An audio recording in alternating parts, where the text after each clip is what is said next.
Hi, I'm the Rogue Reviewer. I've just come back from the cinema. I went to see Sisu Road to Revenge. So I'm just going to give you my movie reaction, my thoughts, and my overall score. So here we go.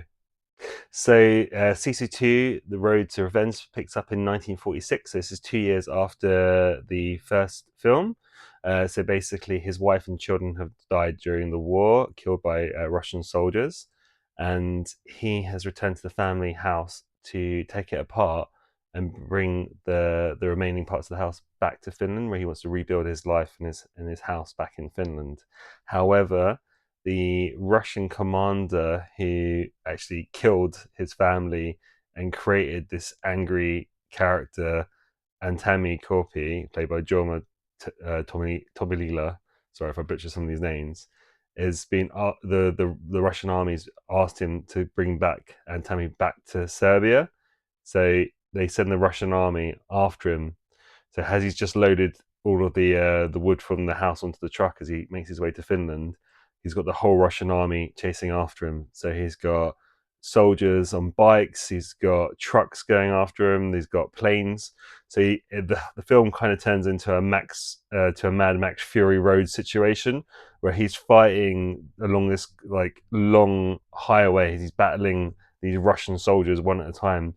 And the character himself is a man who just refuses to die. He's very John Wick-esque. So he's just taking these soldiers out one by one in very creative ways, very gory creative ways, and very clever ways as well. So he doesn't speak for the whole of the film, but there's a lot of expression and looks on his face, like symbolizing what he intends to do.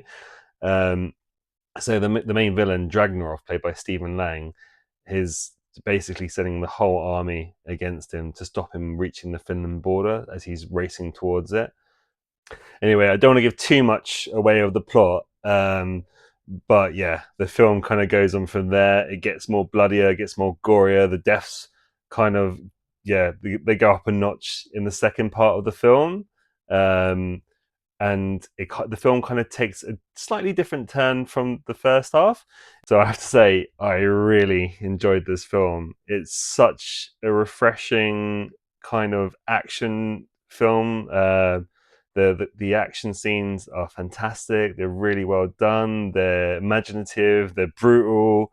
It's exciting from start to finish. Literally, you're at the edge of your seat as the film's kind of progressing through these different chapters of the film. The setting, the locations, the cinematography is awesome. I mean, it's set kind of driving through the kind of Soviet Russia into Poland, so it's very kind of like empty and bare, but it just works perfectly for the action scenes with him driving this truck, and then later on trying to get back to Finland. The film is very John Wick-esque, set in 1946. I think he's even more unkillable than John Wick, to be fair. But is very creative with the action sequences, the way he kind of fights his way through impossible odds, really. Some things you kind of have to take in tongue-in-cheek, and you have to kind of subvert your imagination, because obviously some scenes are ridiculous, but it's a fun, gory action movie, which is quite refreshing, because I was kind of expecting this kind of action from The Running Man, which I didn't get. But this film was amazing. The gore level in this film is on another level. The brutality of the kills, what the Jorma Tomalila, the character, and Tammy Corby puts his body through, is some things are actually grotesque. They're like, it's yeah, some of the torture that he goes through just to keep going, yeah, it makes you squirm at certain scenes in the cinema. I have to say Stephen Lang was brilliant as well as the commander Dragnov. He was a good nemesis for the Antami character. I mean, Antami kind of feels unkillable, unstoppable, but Stephen Lang as Dragnov also had that kind of similar kind of persona, that he was some hard Russian commander that couldn't be killed. So it was like two gladiators kind of going at it towards the end, and it was yeah, it worked really well. Yeah, there wasn't much dialogue. Pretty much Stephen Lang drives the film in terms of dialogue, although there isn't much. It's just some kind of a few corny lines sort of thrown in there, but it works. The main character, Atami, doesn't speak.